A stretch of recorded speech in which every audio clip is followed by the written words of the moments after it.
plume de Kansas. C'est une plante vivace à cormus, une sorte de bulbe. Elle a une originalité très rare, c'est que la floraison commence par le haut pour se finir par le bas. Alors l'épi a un aspect assez curieux puisqu'il est fané en haut et les fleurs sont encore bien épanouies sur la partie basse. En général, toutes les plantes fleurissent à l'envers puisque les fleurs commencent toujours à s'ouvrir par le bas des épis pour ensuite s'épanouir vers le haut, et on a tendance à constater aussi que les épis peuvent s'allonger petit à petit au fur et à mesure de la floraison. Cette plante fleurit au mois d'août. Elle a tendance à se ressemer si le sol chauffe un peu dans le gravier, le sable par exemple. Elle attire un petit peu les insectes, bien évidemment, avec cette couleur. Elle n'est pas envahissante, les semis ressemblent un petit peu à des brins d'herbe, alors ils ne sont pas forcément faciles à repérer. Le feuillage, lui, mesure environ 40 à 60 cm de hauteur.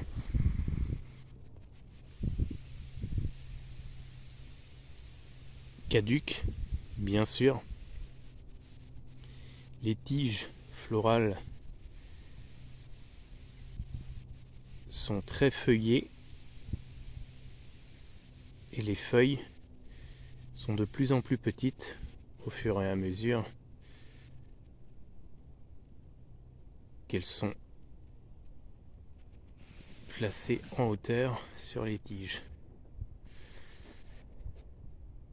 C'est une plante qui est très jolie, avec une couleur assez remarquable, même de loin. On la case assez facilement dans les massifs. Attention toutefois, c'est une plante qui a tendance à craindre un peu les limaces. Les liatrices début octobre. Les épis de fleurs se sont transformés en épis de graines. C'est presque décoratif, c'est pas moche.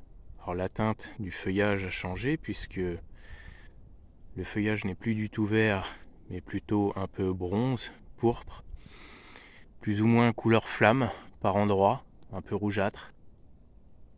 C'est pas moche, on peut même dire que c'est plus ou moins décoratif.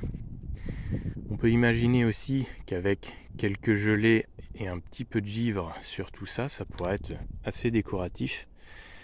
Les volumes n'ont pas vraiment changé puisque les fleurs se sont vraiment transformées en graines.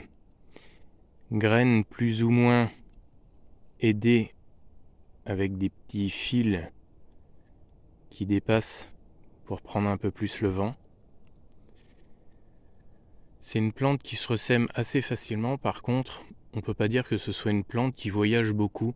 Elle se ressème plus ou moins sur place ou vraiment à proximité, à 1 mètre éventuellement de la plante. Mais j'ai jamais constaté de semis qui se déplacent de plusieurs mètres.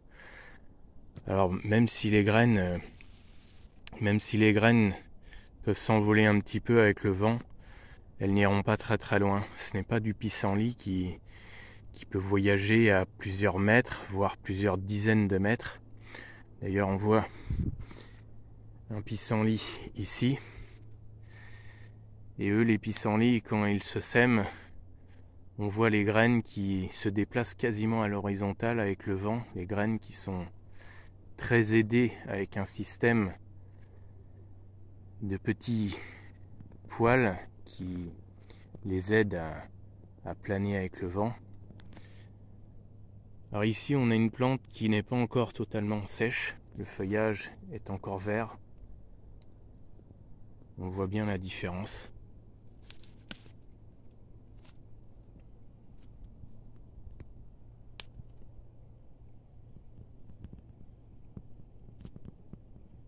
En graines c'est un petit peu plus volumineux, c'est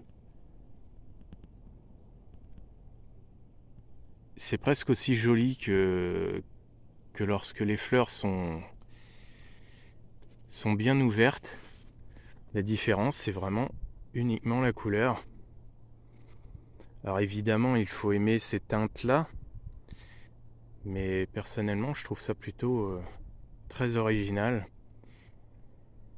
On va pas dire que c'est beau, parce que ce n'est pas très gai, ce n'est pas coloré, mais ça fait un petit peu jardin d'hiver.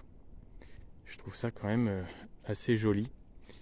Et j'espère qu'on aura un petit peu de givre, parce que je pense que bien givré, ça peut être très décoratif.